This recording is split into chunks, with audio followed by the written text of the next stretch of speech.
MCD में क्यों मिली भाजपा को हार, कमल पर कैसे भारी पड़ गया झाड़ू का प्रहार।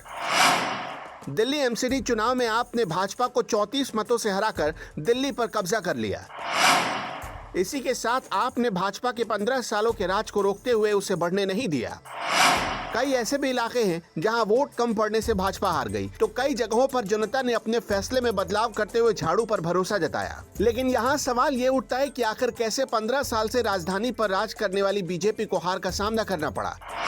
अपनी मजबूत रणनीतियों के लिए जानी जाने वाली बीजेपी आखिर कहां मात खा गई, कैसे बिगड़ा कमल का खेल। दरअसल एमसीडी चुनाव में भले ही दिल्ली में बीजेपी की ओर से केंद्रीय मंत्रियों समेत सांसदों की टीम प्रचार में उतरी, लेकिन पार्टी के कार्यकर्ताओं समेत मतदाताओं के बीच एक बड़ा सवाल ये था कि आखिर दिल्ली में बीजेपी की अगुवाई कौन कर रहा है।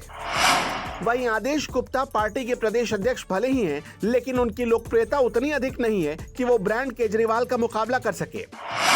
बीजेपी को फिलहाल ऐसे नेता की जरूरत है जो दिल्ली में पार्टी की अगुवाई कर सके। पूर्व के विधानसभा चुनाव में भी ये देखने को मिला कि जब पार्टी इस असमंजस की स्थिति में थी कि वो किस चेहरे के साथ आगे बढ़े।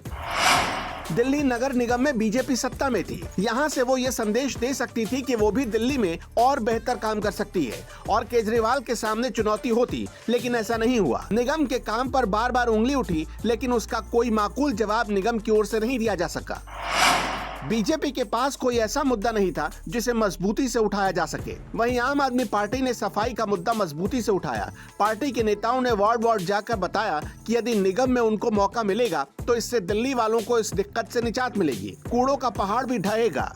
एक और आप इस मुद्दे पर बीजेपी पर हमलावर थी, तो वहीं बीजेपी इस मुद्दे पर बैकफुट पर आ गई थी। दिल्ली के पिछले नगर निगम चुनाव को देखा जाए तो उस वक्त भी एंटी इनकम्बेंसी का बड़ा खतरा था, लेकिन पार्टी ने उस खतरे को भांपते हुए एक बड़ा फैसला लिया था। 2017 में बीजेपी ने सभी मौजूदा पार्षदों के टिकट काट दिए और ये कारगर भी रहा, लेकिन इस बार कोई ऐसा फैसला नहीं लिया गया जिससे पार्टी को नुकसान पहुंचा। दिल्ली की 70 सीटों वाली विधानसभा में विधायकों की संख्या सिर्फ 8 है और ऐसे में जिम्मेदारी सांसदों पर ज्यादा आ जाती है, लेकिन सांसदों की दूरी की वजह से पार्टी को इसका नुकसान उठाना पड़ा। ये कुछ प्रमुख कारण है जो भाजपा को अर्श से फर्श पर ले आए और दिल्ली में झाड़ू का जादू चल गया। आप इन कारणों से कितने सहमत हैं, हमें कमेंट करके बता सकते हैं। ब्यूरो रिपोर्ट, अपना इंडिया।